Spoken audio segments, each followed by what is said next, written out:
It's Monday here at Foster Live.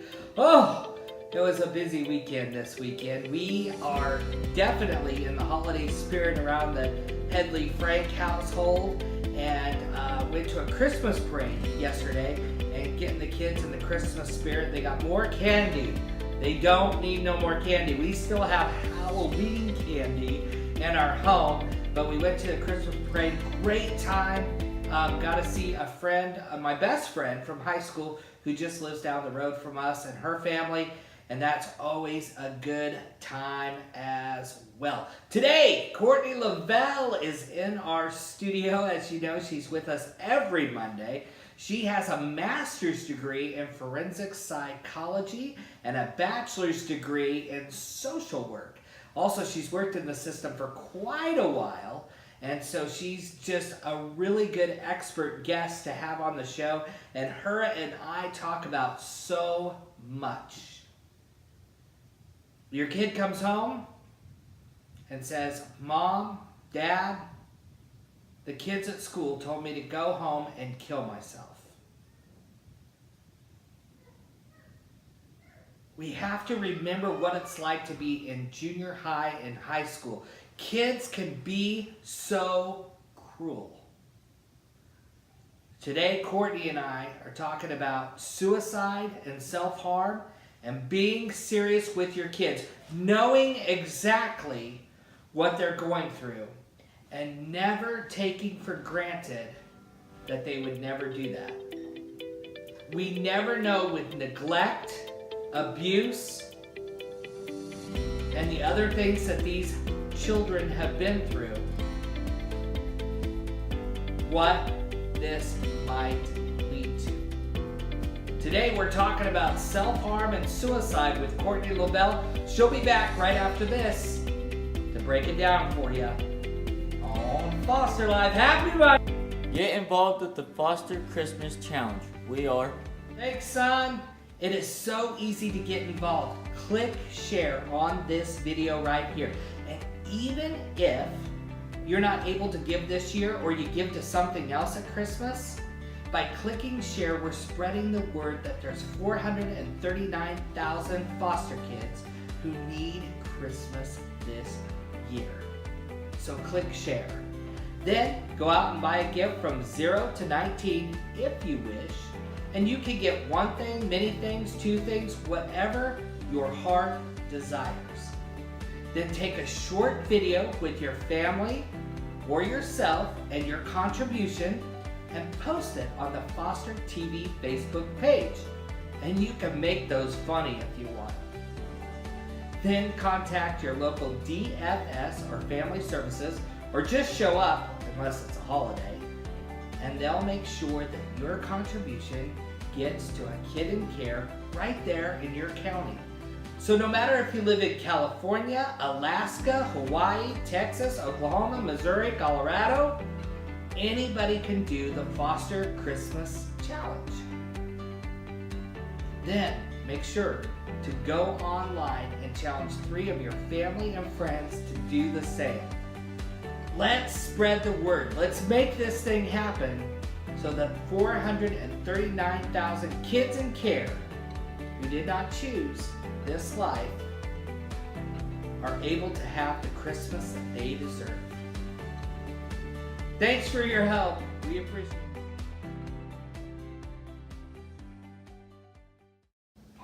Welcome back to Foster Life.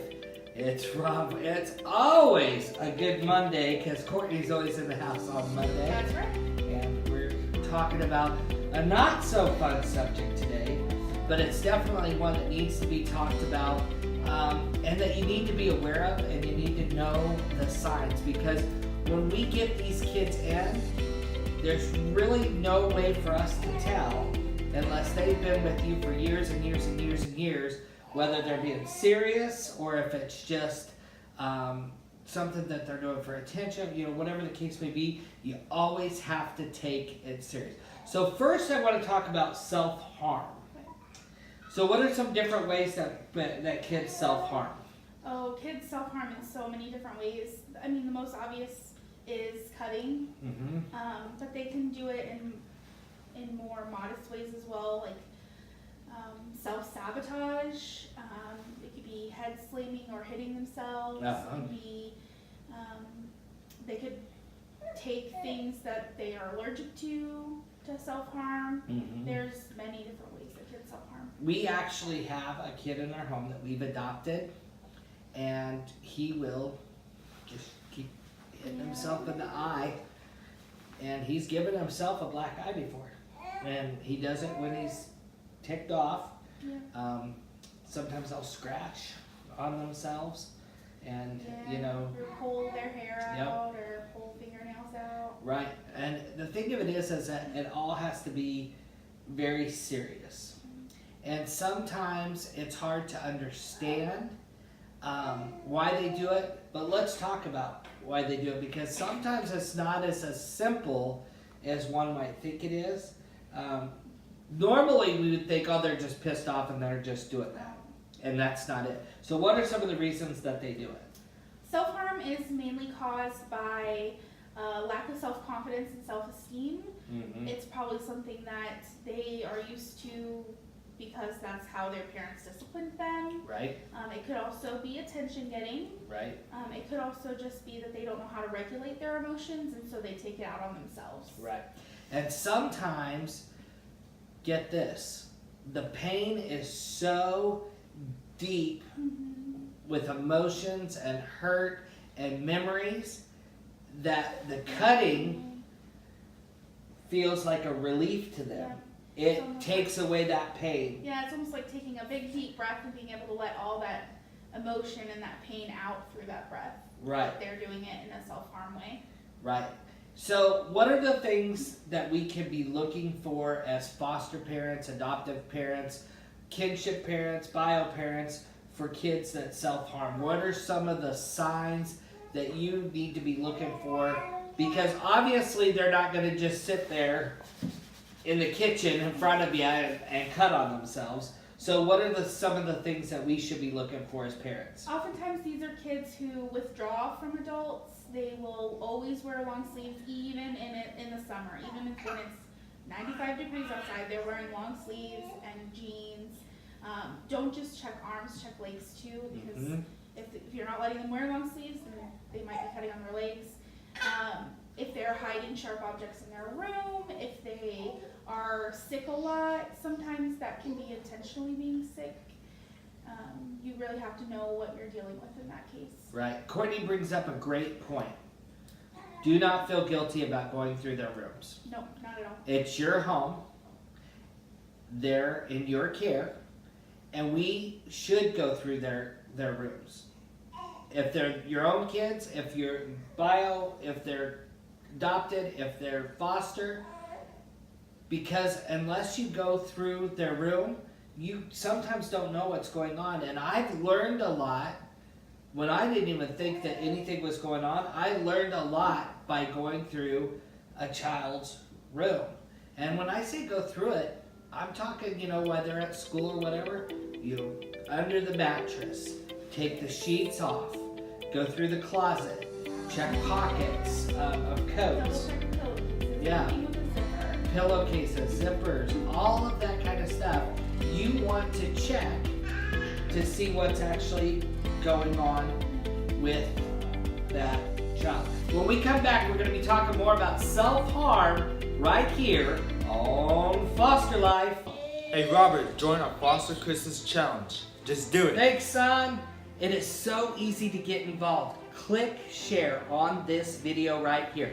And even if you're not able to give this year, or you give to something else at Christmas, by clicking share, we're spreading the word that there's 439,000 foster kids who need Christmas this year. So click share. Then go out and buy a gift from 0 to 19 if you wish. And you can get one thing, many things, two things, whatever your heart desires. Then take a short video with your family or yourself and your contribution and post it on the Foster TV Facebook page. And you can make those funny if you want. Then contact your local DFS or family services, or just show up unless it's a holiday, and they'll make sure that your contribution gets to a kid in care right there in your county. So no matter if you live in California, Alaska, Hawaii, Texas, Oklahoma, Missouri, Colorado, anybody can do the Foster Christmas Challenge. Then make sure to go online and challenge 3 of your family and friends to do the same. Let's spread the word. Let's make this thing happen so that 439,000 kids in care who did not choose this life are able to have the Christmas that they deserve. Thanks for your help. We appreciate it.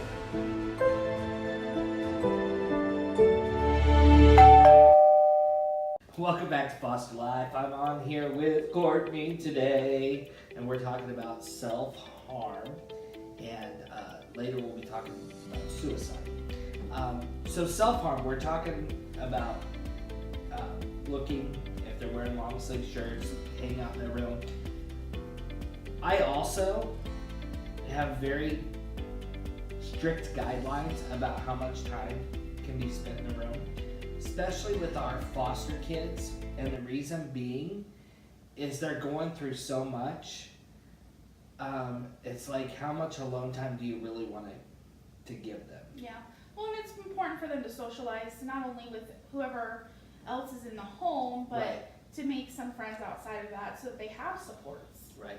And you can check up on them in very fun and funny ways.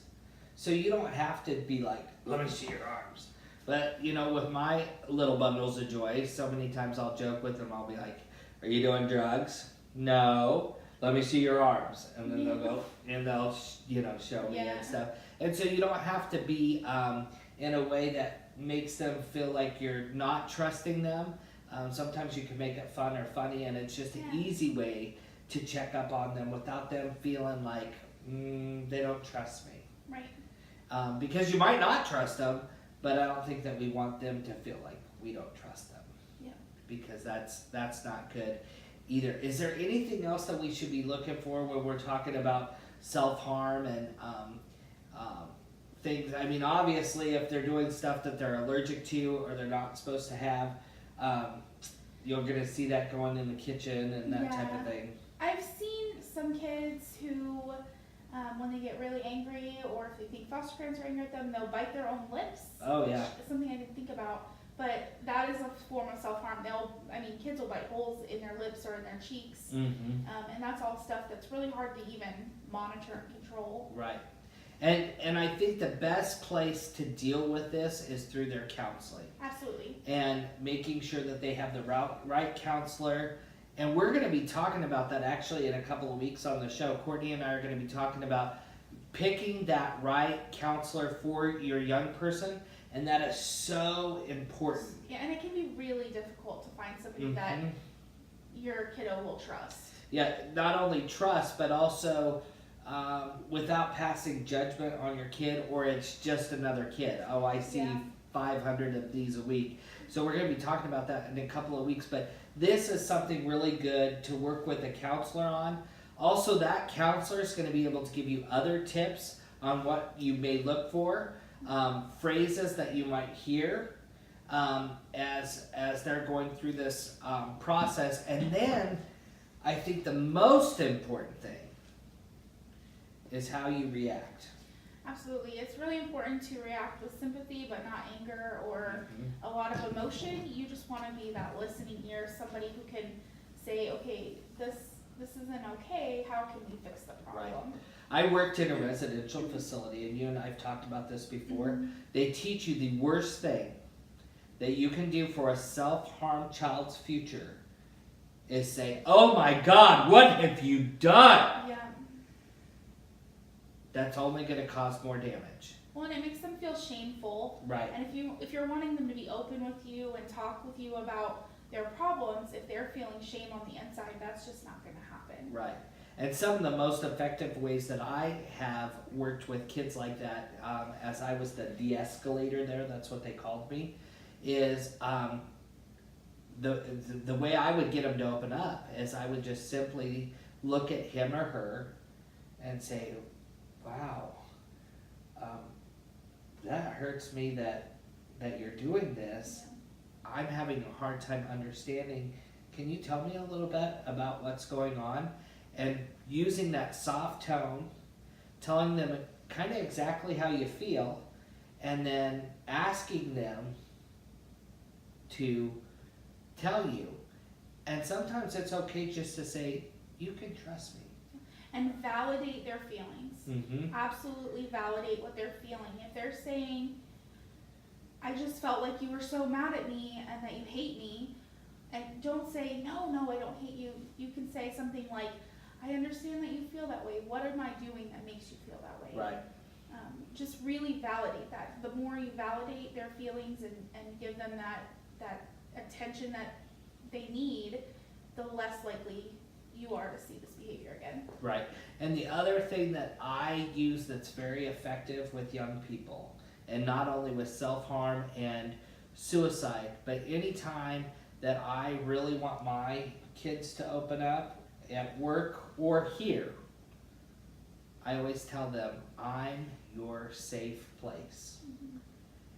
And a lot of times, just them hearing that will cause that lid just to come open, and then you don't need to talk. That's the time to listen and let them just talk. And they may ramble. Let them ramble. You're going to get good information about past life, current life, friends at school, and what's really down deep inside that's causing the behavior. Right, because 9 times out of 10, it's not going to be because they thought that you were mad at them.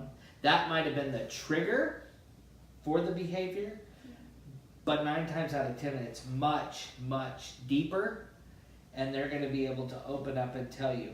And then what I do, not in front of them, but then what I do is after they've left, go down and start jotting it down for the therapist. Kind of the whole shebang of what they said, so that that therapist has a really good idea what was talked about in the moment, and that could really save a child and help for that child's recovery. Absolutely, and I think one of the other things you mentioned, going and writing it down, but I think it's also really great to have the child write it down, write down what they're feeling in that moment as well, especially once they've kind of come down off that immediate emotion. What were you feeling during that time? Journaling's always good. It gives the therapist really great insight into what's really going on when a child won't open up. Right. So when we come back after this, we're going to go a little bit deeper. We're going to talk about suicide. Everything that you need to know about suicide right here on Foster Life. Hey, it's Courtney with Foster Life, and I'm just here wrapping up some gifts for the Foster TV Christmas Challenge. If you want to get involved, go on down to the store, buy a gift, or 4 gifts, or however many you want, for children from ages 0 to 19.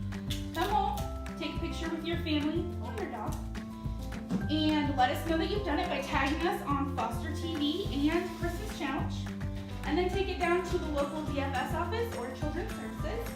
And that's it. You're all set. Have a Merry Christmas.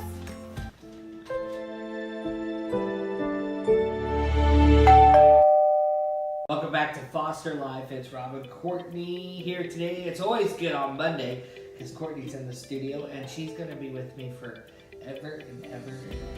Forever, until you die. Yeah, until I die and we're not doing this anymore.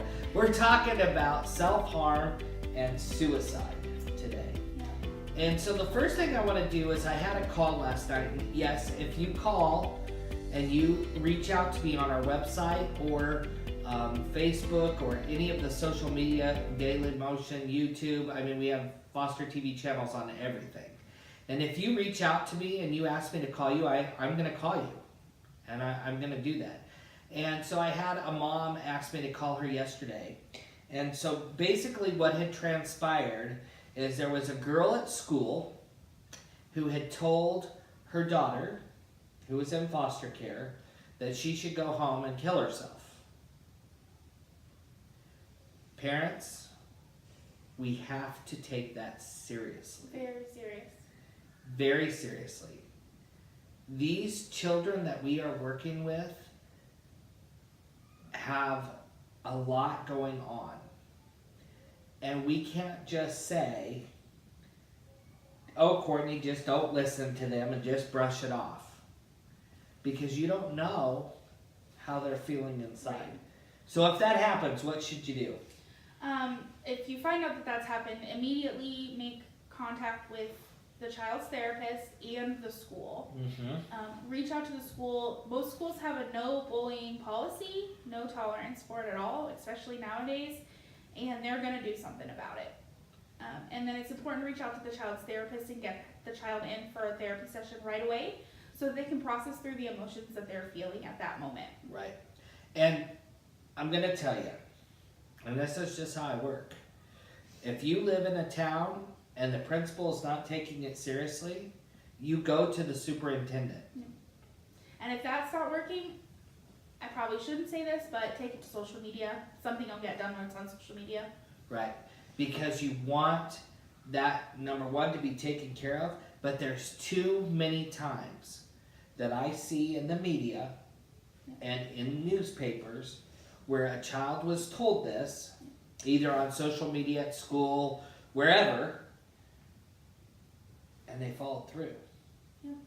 Yeah, they just had no hope left after that, and so a lot of kids do take their own lives after their peers tell them that that's what they need to do. Try to remember what it was like to be in junior high and high school. And I don't know about you, but I wanted to be the in crowd. I wanted to have friends. I wanted to be liked. I wanted to be socially accepted. Yeah, and I would have done anything to be there. Right. And so you have a child tell you this at that age. Whew. That's a big pill to swallow. And a lot of times children don't understand what it means to take their own life and how final that Right. really is and how short-lived these emotions are going to be. Right. Yep. Because at that age, they don't realize how precious life is and how quickly things can change. And once you do that, you can't take it back. Yeah, they don't even probably understand death fully. Right. And sometimes they will try to push it to a limit, thinking that they'll come back right at the end, and it goes too far. And so even experimenting, huge danger. And I don't think we have to tell you that, but if they're experimenting, there's danger there. I want to talk about signs, because the biggest thing I hear from parents is, and I've worked with a lot of parents, unfortunately, whose kids have committed suicide. And the biggest thing you hear, all the signs were there, I just didn't think anything about it. So if the signs were there, we need to know what the signs are. And even if you think they're joking around, you gotta process through it with them. Yes. You have to make sure the therapist knows, and you have to go through it, because you don't want to be that parent that says, all the signs were there, but I didn't think. So what are some of the things that we're going to be looking for? So the main thing that you're going to look for is a child who's been depressed for a long period of time, suddenly snapping out of it. Right. They're suddenly in a really great mood. Right. They're running around telling people, I love you. They could be making plans. They might be giving away some of their favorite things. That's a big one. Yeah. If they're giving away, if little Johnny just loves his little sound system that he's got, and he takes it everywhere, and all of a sudden he wants to give it away, huge sign. Yep. These are children who are reaching out for anything, for someone to ask them what's going on. So they might be more emotionally attached to you than they were a week ago. Right. But the main thing is, these are kids who have come from that depression and they've suddenly just turned it off, because they've made their decision. They know what they're going to do. Right. So that's the big thing to look for. And also too, you want to watch for, kind of knowing if they're staying up late at night. Yeah. and contemplating, writing. We want them to journal, Changes in behavior. but also sometimes they're writing because they're making their plans. Yeah. And so we have to really be attentive again and looking through rooms and getting clues and signs of anything that might be. Social media can also be a huge clue. Yes. If they're on there and they're saying, yo, Tim, what's up? I love you, bro. I'm not going to see you anymore. Talk to you later, or see you on the other side, or something like that. Boom, Yeah. boom, boom, boom. You Red know, alert, red alert, red You need alert. to be checking in right away and making sure that things are okay. I mean, Yeah. obviously, if you're saying something like that, it might just be the family's decided to move. Mhm. That happens. But it also could be more serious. Right. And how many times do we see that in the news? Videos. We'll say, they'll say that so-and-so took their life, and when the parents went back and checked their social media, there was this message. Well, we just always need to have that. And that brings me to another point. Usernames, passwords, you need to keep them. You should know them. The child's caseworker should know them. Yep. As a caseworker, I don't even let my kids have social media Mm-hmm. because I don't want to have to keep track of that many passwords and usernames, but also I don't want to have to go through and look at like who's bullying who, Yeah. what's going on, and being the responsible party and saying like, this can't happen. Right. So when we come back, we're going to be talking about suicide right after this on Foster Life. Hey, this is Tristan. I've never been a foster kid, but I know many that are in care. Please join us in the Foster Christmas Challenge. Anyone can do it, and it's easy to get involved. Please visit our Foster TV Facebook page. I'll be looking for your video right here.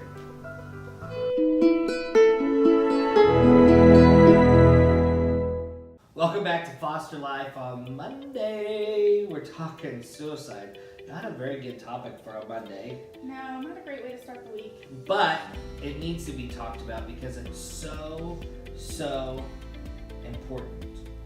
So, you discovered that a child that's in your care, your child, kinship child, whatever, has tried to hang himself while you were at the grocery store. What is the very first thing that we do? You're gonna call 911 immediately. That's immediately what you're gonna do. You wanna, if they've attempted to hang themselves, they could have done damage to the spinal cord. Yep. Also, they really need to be in a psychiatric unit for Right. a few days to assess the mental health. So the first thing is we call 911. The second thing we do is you do not leave them. No, not at all. You don't go check for the ambulance. You don't go check for the police. No. You stay right there. And if you feel comfortable, you hold them. You coddle them.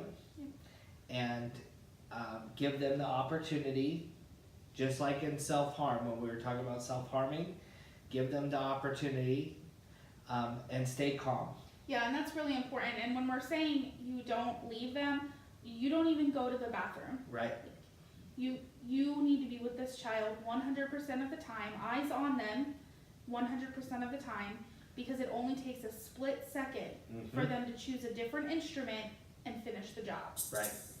And you never know what other plans they have, and it could be that you step out of that room for a second and boom, a gun goes off. You don't know. Well, and you don't know what they've taken before they tried to hang themselves either. Yep. If they took any kind of medication, if they're going to start seizing on you. So you need to stay with them no matter what until the paramedics and the police have arrived.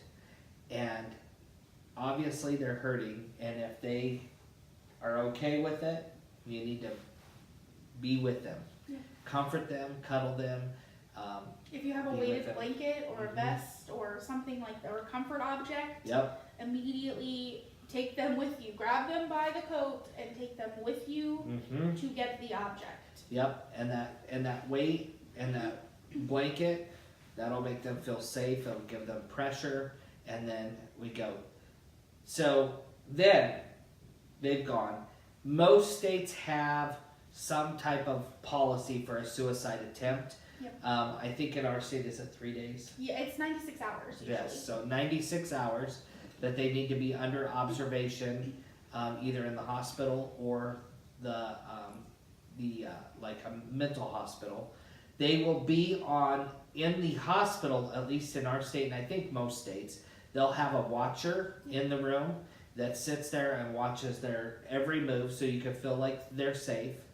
And don't push too much at the beginning. Yeah. Let them talk to you, and it'll come in time. The first thing that we need to do is let the work start happening with medication and the therapist and all of that stuff, and just kind of give them a little place to breathe.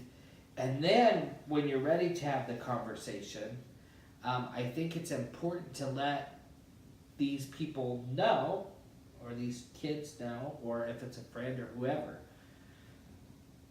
what that would have been like with life without them. Yep. Because sometimes they don't think that you would care. Oh, their life will be better if I'm not here. Mhm. Now, I couldn't imagine my life without you. There's something else we really need to address, is that this doesn't, you're getting all of this care for the child, but you need to make sure you're getting some therapy too. You've just found this child in the midst of committing suicide, so it's really important for you to ensure your mental health as well, so that you can care for them. Right. And make sure that you do that separately from them, Yes. not with their Not team. them. And you do it separately, and you have to remember with suicide, it's not your fault. And no matter if there was an argument the night before and then this happened, it is not your fault. They are mentally ill at that point, and mental illness is an illness. It's no different than when I had colon cancer. It's an illness. Right. And we need to, when I got colon cancer, my mom and dad didn't say, this is my fault, Right. and I shouldn't have. No, it's not their fault. Mhm. And they made sure that I had a good doctor that could take care of me and make sure that I was taken care of. And that's the way you have to look at it with these bundles of joy too. It's not your fault, and you want to get them the best help possible so that they can be around for many, many years. When we come back, we're going to wrap up about suicide and have our wrap up right after this, all in Foster.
Courtney here today. We're getting ready to wrap up. So you just recently went to a seminar or workshop online about suicide? Yeah, I did actually. Well, it was more about family stuff, but a section of it was about suicide. Cool. So what did you learn? So there's three main things. Is that one, it's not your fault. We Right. talked about that a lot today. Two is that the mental health that you're seeing on a person is not necessarily the mental health that's actually going on. Right. So it's really important to ensure that, especially with children, that you're getting them the care that they need. Again, we talked about that. But number three is that it's not just directly the family who is touched by suicide. It's people who know them in church. It's people who know them at school. It's people who, met them at the park 6 weeks ago and they've seen them at the park every 6 weeks and then suddenly they don't see them anymore. Right. When somebody takes their own life, it affects up to 25 people outside of their main family. Mm-hmm. Yeah, 25 people. I mean, it's 25 people outside of your family who don't say, I love you every day. Right. Who don't say, we care about you and hug you. Right. 25 people. When I was in junior high, Courtney and I were talking about this at break. I had a school teacher, my English teacher, she committed suicide. She had some health problems, and so she committed suicide. And I told Courtney, she was just my teacher. She was my English teacher, but I really, really liked her. And to this day, it still bothers me. And it's still, I'm uneasy about it because she just seemed like she had the whole world by her hands, and I understand she had health issues, but I just always wondered what her life would have been like, and I've often thought about her kids and her husband and different things. And so here's a person that wasn't tied really friendship-wise, other than she was my teacher, Right. and we weren't tied as family, but after all these years, it still affects me and it still bothers me. So suicide is a real big, It's really hard on everyone yeah. involved, and it can really spiral out of control for other people. remember, if you're ever in this situation, it's not just affecting you and the child, the caseworker, it's affecting them too. It's affecting that whole team. And you guys need to come together as a team and support one another. But I think that it's really important to remember that the caseworker most caseworkers that I know, that I've worked with, have a bond with their kids, and it affects them too. And so it's so important that everybody has the opportunity to work through it and process through. Coming up on Wednesday, we're going to be talking about the importance of other activities for kids in care. So many times we get wrapped up in the counseling and the FST meetings and court and this and that and that they don't have the opportunity to feel normal. So we're going to talk about bringing that normalcy to them so that they feel a part of their school, the other kids, and they feel like they're a teenager. And we're going to be talking about that on Wednesday. We have a special guest with us. Tristan is going to be on the show, and he's going to be talking about some of his experiences and that type of thing. So I think it's going to be a really good show on Wednesday. We are 100% behind the Foster Christmas Challenge, and we're getting so much stuff for kids coast to coast. I have challenged people every day for the last month, and I'll continue to do that up until Christmas. If you want to be involved with the Foster Christmas Challenge, share this video here. Then go buy presents for 0 to 19 and take a picture with your family or yourself and your contribution. Post it on our Foster TV Facebook page. That helps spread the word and gets that going. Then take it to your local family services or DFS office, and you're done.